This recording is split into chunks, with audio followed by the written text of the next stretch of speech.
Welcome back to another episode of Moussa Theories. This is going to be an interesting one.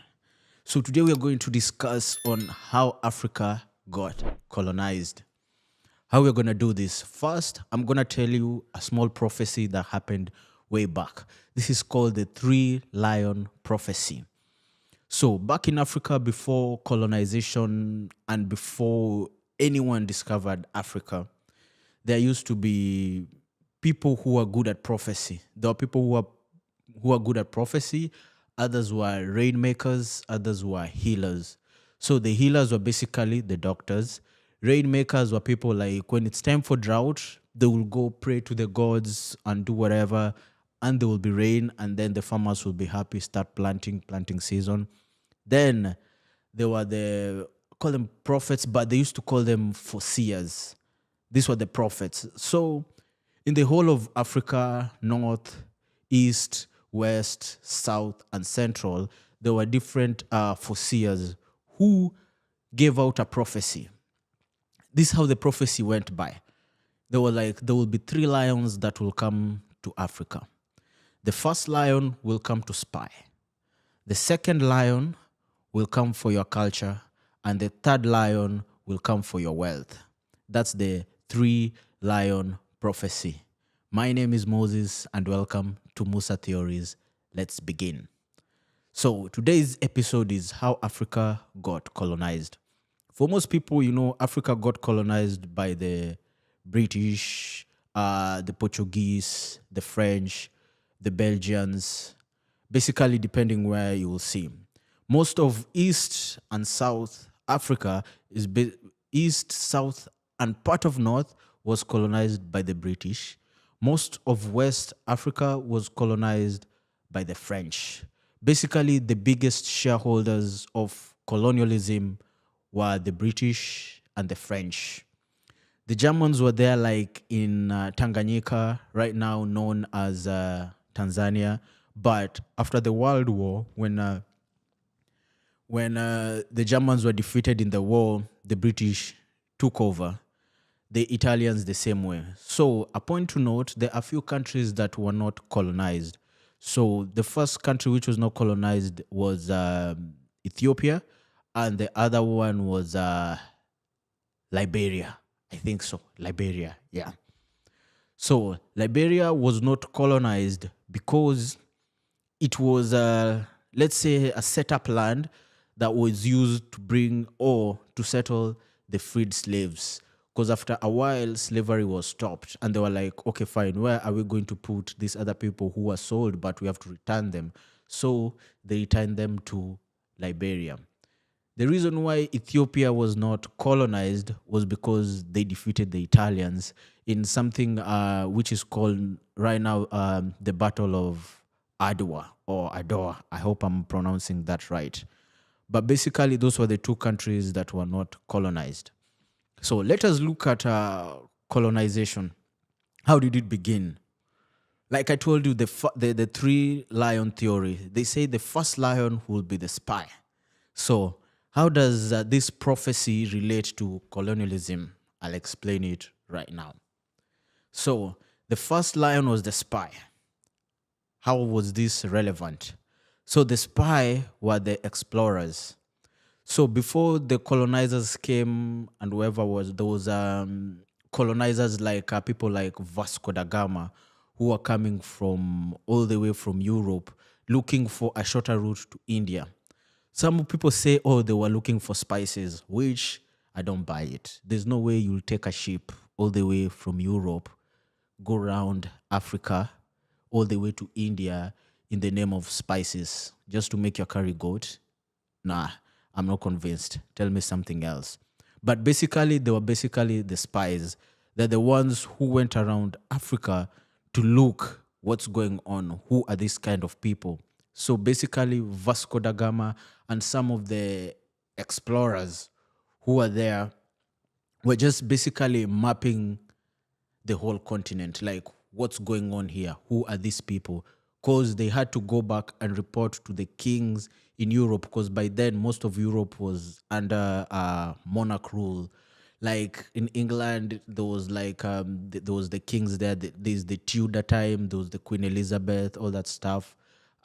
In France, they were still under monarchy that time. The King Louis the 16th, King Louis the 14th, etc. Spain was also under the king. All of it was a whole monarchy, but these people were working under those monarchies. So the first lion was the spies who came to look and see what does this continent have to offer. Now, let's go to the second lion. The second lion was coming for your culture. And who was the second lion? The second lion was the. This is going to be a little bit controversial and also probably my favorite part. The second lion was the missionaries, the people who are coming to spread Christianity. This is interesting because when this is how everything adds up. The colonizers, the explorers came to look, how can we take over this continent? Now, the missionaries came with a strategy. We need to defeat these people. And how are they going to do this? Let us introduce our culture to them. And how did this help in colonization? When they came to Africa, when the missionaries came to Africa, they looked at these people, they're like, wow, one, there are so many. How do we reduce them? So they came with Christianity. I'm sure many Christians will be annoyed with this part, but these are the facts. They told the Africans, you have to adopt the Christian sense of lifestyle. Which is it? You have to marry one wife, one man, one woman, which is not the African culture then. That came with the missionaries. So they're like, this is how the Lord or Jesus Christ advises us to live. It was a bit of a hassle, but they managed to do it. They built some churches here and there. People started following them. But the after effect down the line is because now, let's say if Moses was living that time, I will have like 6 wives. But then when the missionaries came, they're like, you know what? You need one wife. So if I was to have like 15 kids, I'm having 3 kids. You see the math now. We have controlled the population. Second of all, as we all know, the Bible says if someone slaps your cheek, you have to turn the other cheek. So most Africans were the ones who were disagreeing with the missionary kind of lifestyle. They couldn't attack them because they had already transformed into Christianity and violence is not good. So most of them will not even fight. There's usually a joke that goes around Africa that people say, we were given the Bible as we were praying. By the time we were saying amen, we had the Bible, they had the land. Depending on which country in Africa you come from, I don't know how relevant that joke is. Now, that's the second lion that came for the culture, because the missionary came and disorganized the whole African culture.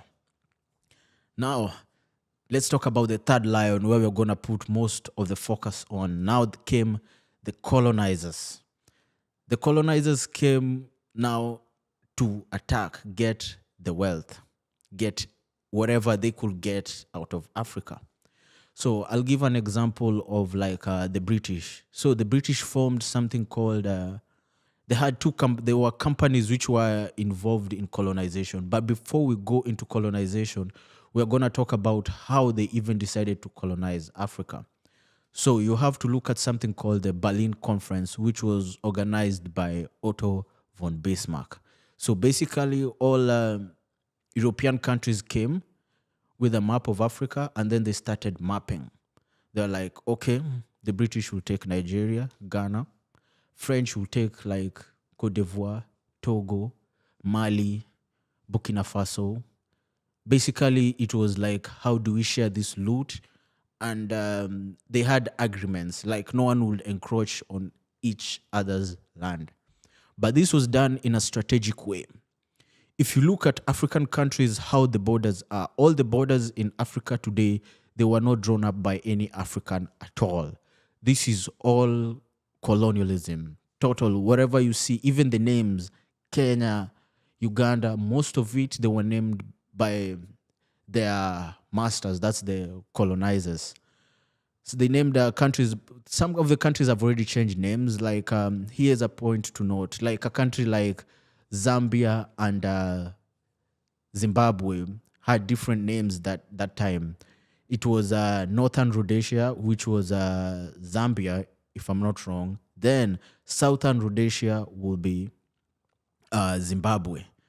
So if you look, they were named after, like, let's say, the CEO of the British company, who was by that time, why they call it Northern Rhodesia and Southern Rhodesia was because the person who was entitled by the monarchy to rule Africa, who was given the work, let's say like a governor, was a guy called Cecil Rhodes, who started a company in South Africa called De Beers, probably mostly dealing in mines. So basically, that's how they divided Africa. But if you look closely at the borders, the way it was divided is kind of different. They just didn't divide it because they wanted to divide it. They divide it in a way whereby if these people tried to unite, it will be a problem. That's why if you look at Africa, it's kind of divided. When you look at the how the French colonized Africa, they have like one big chunk, like almost the whole of West Africa is colonized by the French, apart from Nigeria and Ghana, if I'm not wrong. But that was done intentionally so that the people of that side cannot unite. Second thing they used was language. Most countries that were colonized by the French, they adopted the French as their official language. As you can see, I can speak English not because I want to, but because my country, Kenya, was colonized by the British. So we all ended up speaking English. That's how the colonization worked. But how the borders were divided, they were very meticulous and calculative about it. They divided the countries, or they made Africa, they divided whereby there will be one similar community, then draw up a line in between them. Especially if you watch the previous Moussa Theories episode, I gave an example of like Kenya and Uganda. I'll also add an example of Tanzania today. If you look at Tanzania, there are some similar tribes in Tanzania and there are some similar tribes in Kenya. For example, most people know the Maasai, the people who jump, they live among lions. They are a tourist attraction in East Africa, especially Kenya and Tanzania. So there are Tanzanians who are citizens there are Maasais who are citizens of Tanzania. Then there are Maasais who are citizens of Kenya. But this was only possible because the British divided the border in their land. So basically they divided them. So there is no way these people will unite and attack the British. Hence, this is the divide and rule policy. That's how they used to colonize Africa. Divide them, then rule them. Make sure tribes become antagonistic with each other. Like I explained in the previous episode, there were so many civil wars in Africa. For example, I'll give an example of the Rwandan genocide that happened between the Hutu and the Tutsi. How this genocide happened is when the Belgians were ruling Rwanda, they were using the Tutsi to govern the country. But when colonialism was over, they left the power with the Hutu. And according to the Hutu, they were not happy how the Tutsi were treating them. So when the Belgians left, they were like, you know what? It's our time to revenge. And that's how they started fighting, leading to a genocide, a civil war between the Hutu and the Tutsi.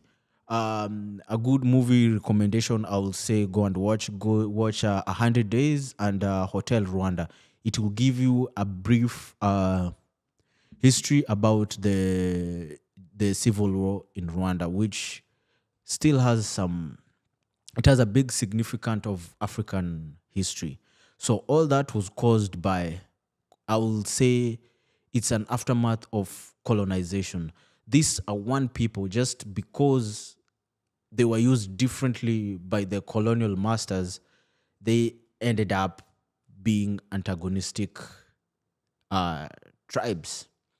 Then, if you look at a country like South Africa, Namibia, Angola, they have the people of the Khoikhoi and the San. Usually, they're mostly hunters and gatherers. For people who have a brief history of Africa or African languages, there is the click sound. These are the guys who normally speak the click sound. But they were all one tribe, one place. But because the British divided South Africa, Namibia, Angola was under the, is it the Portuguese? If I'm not wrong, Angola was under the Portuguese. So all of them were divided. So that's how Africa got colonized because we were basically divided. The French used another tactic. They didn't use divide and rule. They used assimilation. So what's assimilation? Assimilation is introducing the French culture. It's basically, they tell you, if you wear suits, if you can speak French, you know what? We'll give you the opportunity to go and live and work in France. Of course, that was a very, how do I call it? Something nice for the Africans. Then they're like, hey, this is an opportunity for me to get out of Africa and go to France. So basically, it was also part of the brain drain. But basically, that's how Africa got colonized. Basically, they divided the communities that were there. Another thing they used was indirect rule to colonize Africa. So, what is indirect rule? Indirect rule is whereby the British come to the country. I'll give a good example of Uganda. Uganda is a good example of how the British used indirect rule. So basically, what the British will do, they will give most of the managing of the country to the kings. So Uganda had like kingdoms. There was the Buganda kingdom. There is the Banyankole kingdom. There is the Basoga kingdom. There is the Teso kingdom. So basically, they will give the power to the kings to run the affairs of the people. But as much as he was the king, who had the final say? The British. So basically, the British used indirect rule and direct rule. Direct rule was whereby direct rule, I'll give an example of a good example of direct rule is Kenya. Kenya was ruled under direct rule. And why is this? Indirect rule was used by the British in a place whereby there were more collaborators. Collaborators were people who are following and they liked how the British ran things. They were like, yeah, the British are the boss. Direct rule was used whereby there were more resistors. Resistors were these tribes, they were like, no, this is our land. We don't want any British here. So if you look at direct rule was used in Kenya because of the Mau Mau. The Mau Mau was a freedom, was a Kikuyu-led freedom fighters. So basically, the Mau Mau means Mzungu aende Ulaya, Mwafrika apate uhuru. Basically, what it translates is the British should go back to Britain and the Africans should get back their land. Basically, that's what Mau Mau translates into. Another way the British just used how to colonize Africa was the gun. It was who had the most advanced weapons. So I'll give an example of Tanzania. Tanzania had this rebellion group called Maji Maji Rebellion. Maji Maji Rebellion was led by a guy called Kinjekitile Ngwale. He was basically a traditional healer. He went and told the people of his tribe, like, hey, since I'm a traditional healer, I will talk to the gods, do some incantations. I will make a special kind of water which I will pour on you that the German bullets will not work. So when they shoot, they won't work. So the people, since he's a traditional healer, like, okay, fine, we'll believe you. So that's how the Maji Maji rebellion means. So Maji in Swahili, if you translate it to English, means water, because he was using a special kind of water to make the bullets turn into water, leading to the name of Maji Maji Rebellion, basically the water rebellion. To everyone, your guess is good as mine. What do you think? Did it work or no? To cut the long story short, these guys, magic or whatever gods he prayed to, I guess the gods did not answer. But the people believed him anyways. So they went to the British with their spears and their inferior weapons. Sorry, not the British, the Germans. When they went to attack the Germans, of course, the bullets worked. So many people died. So basically, one way Africa got colonized was through the gun, literally by force. You either follow what we are saying or we shoot you. That's it. And the British under Cecil Rhodes had this thing whereby they wanted to colonize Africa from south to north. If you look at the African map from south, if you look at South Africa, colonized by the British. When you go to Zambia, Zimbabwe, the British. When you go to Kenya, Uganda, colonized by the British. When you go up north, partly North and Southern Sudan, the British had a hand in it. Then Egypt under the British. So literally, the whole from south to north on the Horn of Africa.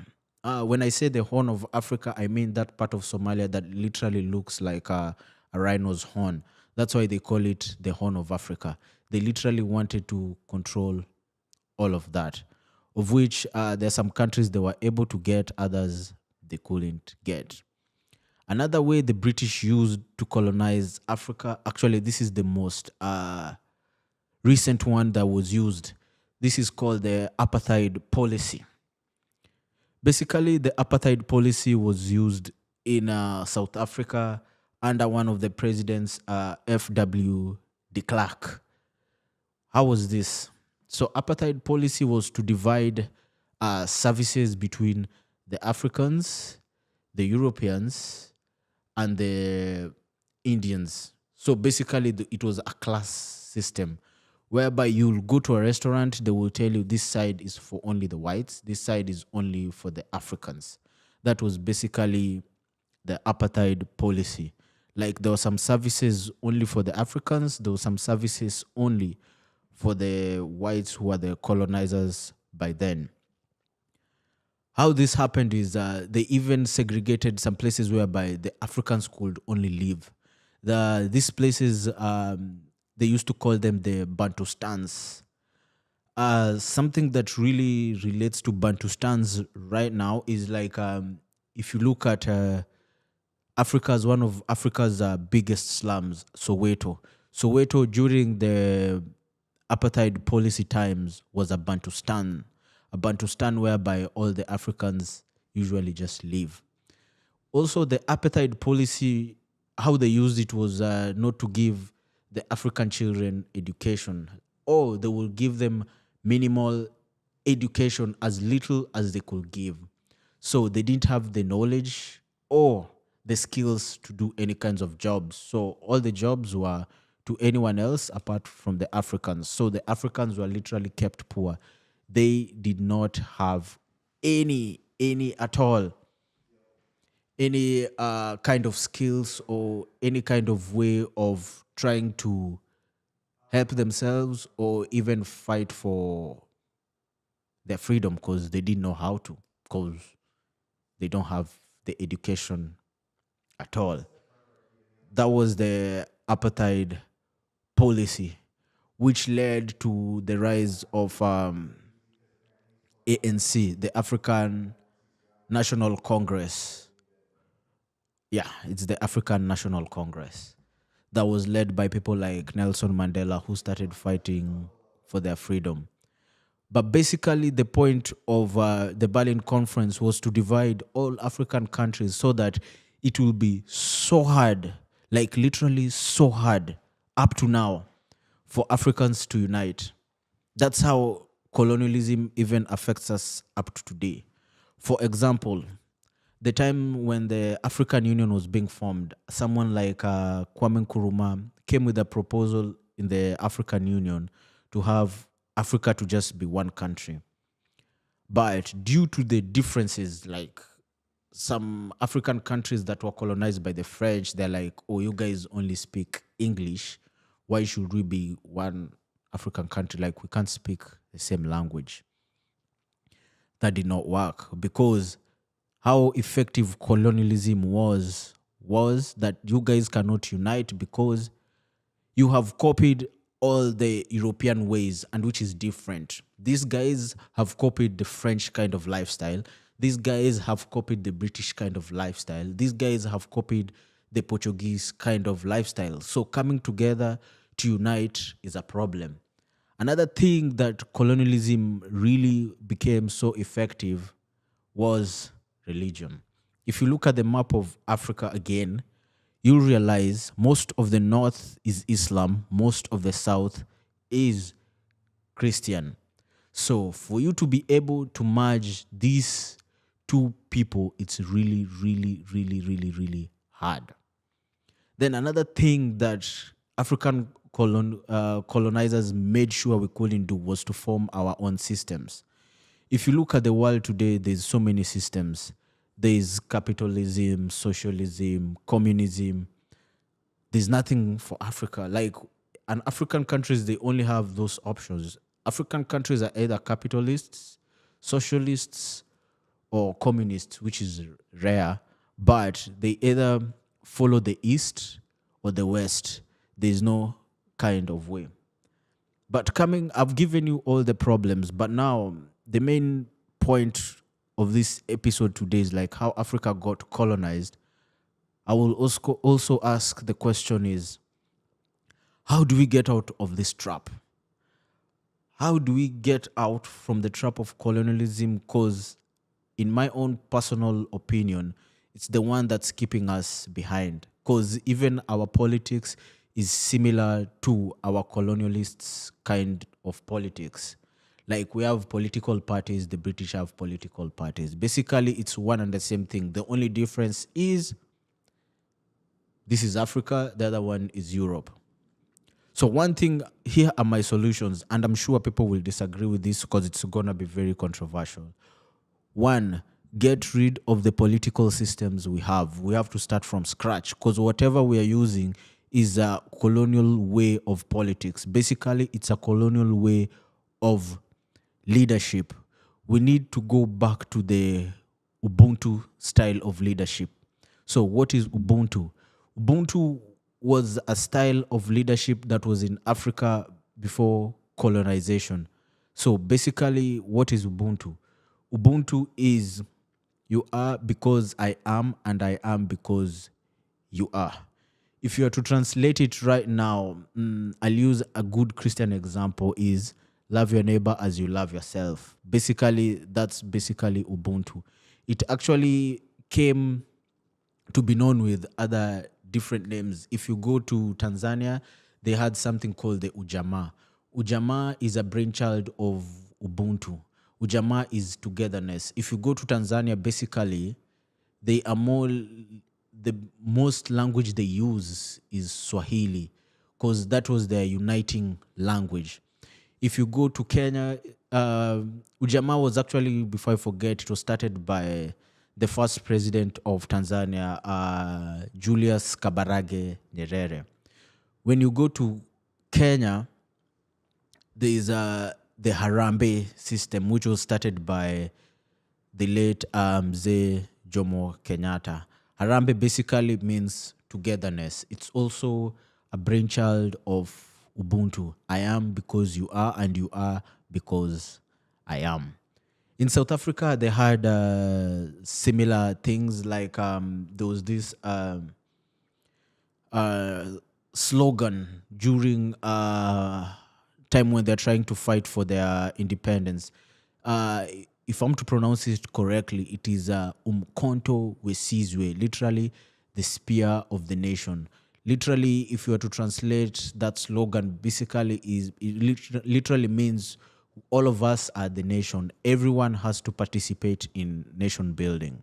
Basically, that's Ubuntu. So my first solution is Africa to go back to its originality, its authentic self of Ubuntu. That's why Africans, we are always welcoming to neighbors.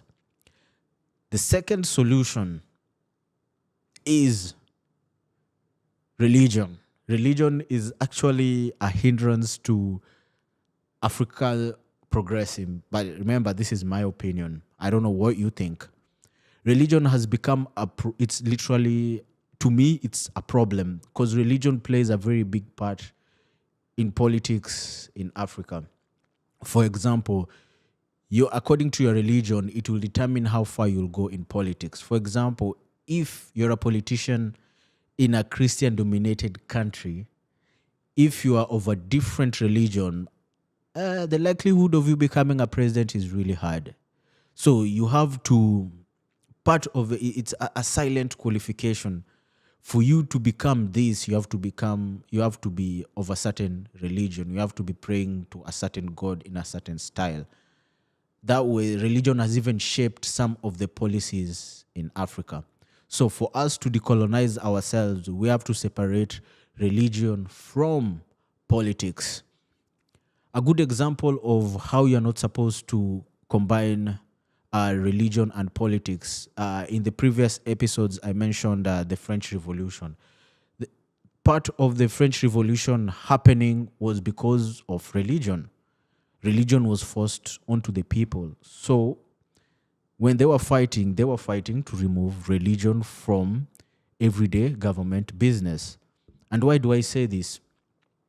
When you're leading a country, you're not leading it like you can use religion on some of the basic laws and principles of the country, yes, but it shouldn't be the core.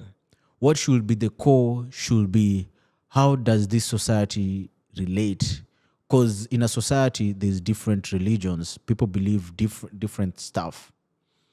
So for you to govern Africa properly, you should remove religion totally from politics. And I'm not saying religion is bad. All I'm saying, remove religion from politics, because all of us cannot be Christians. All of us cannot be Muslims. All of us cannot be Buddhists. All of us cannot follow the African traditional system. What's most important is, how do I relate with you? If you look at some of the African civil wars, some of them have literally been instigated by religion. If you look like a country like Chad, they're usually just fighting because this faction is of a certain religion and this faction is of another religion. Then my last and third solution is, what is making us Africa not to decolonize ourselves is our education system. For example, our education system is literally it's exam based. Like, you'll study for so many months, years, only to just write an exam. It's based on what you can remember, not what you understood. So here are my 3 solutions. You can add your solutions on the comments down below. The first one is Ubuntu. Let us go back to our ways, to the authentic African lifestyle of Ubuntu. You are because I am because you are. I'm only here because you are watching this, and I'll only make this because I know you guys will watch it. That's a basic example of Ubuntu. Second one is remove religion from politics. Get it out. The third is education. Education, how we need to reconfigure our education to match our lifestyle, our society, basically everything, reconfigure everything. This wouldn't happen we wouldn't change it in one day, but there are steps we can make. And actually, the fourth solution, which is the last one, is the language. This is actually, to me, the most important one. If you look like other continents, if you go to Europe, the most languages used is French and English. Basically, everyone can understand each other. If you go to places like China, almost everyone can speak Mandarin, Cantonese, or which other one? I've forgotten the other one. But basically Mandarin and Cantonese. If you go to Australia, it's English. If you come here in North America, it's basically majority is English. If you go to South America, it's Latin. Africa, there's how many languages? There's so many. There is so many. As Africans, we don't have that uniting language. Whichever language we speak, everyone can know what we are saying. A good example is even me. I think I can speak English better than my local language, Luo. I can speak, my Swahili is better than my English, but my English is better than Luo, which is my local language, which really saddens me a lot. How can I speak better English than my mother tongue? That's really, coming to think of it, that's really actually a big problem. Really, really big problem. But in Africa, you'll meet people who can only speak English, but they cannot speak their mother tongue. So basically, as Africans, we don't have our own secrets. The Chinese, when they speak, you have no clue. I am sure they can speak English. I have never seen in any high-end those presidential meetings, I've never had someone like Putin, Xi Jinping, like those Eastern countries. I'm sure they can speak English, but they will stick to their own language. That's how we become superior.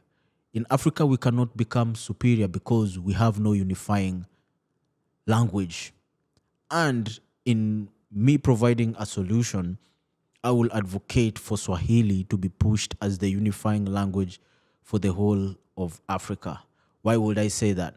Because Swahili, it's a mix of Arabic, Portuguese, and the Bantu languages. I'll give you a few examples. Like in Swahili, we say mananasi. Mananasi basically in English is a pineapple. I think in Spanish or Portuguese, it's called ananas. So basically, Swahili cuts across so many languages whereby we can understand each other.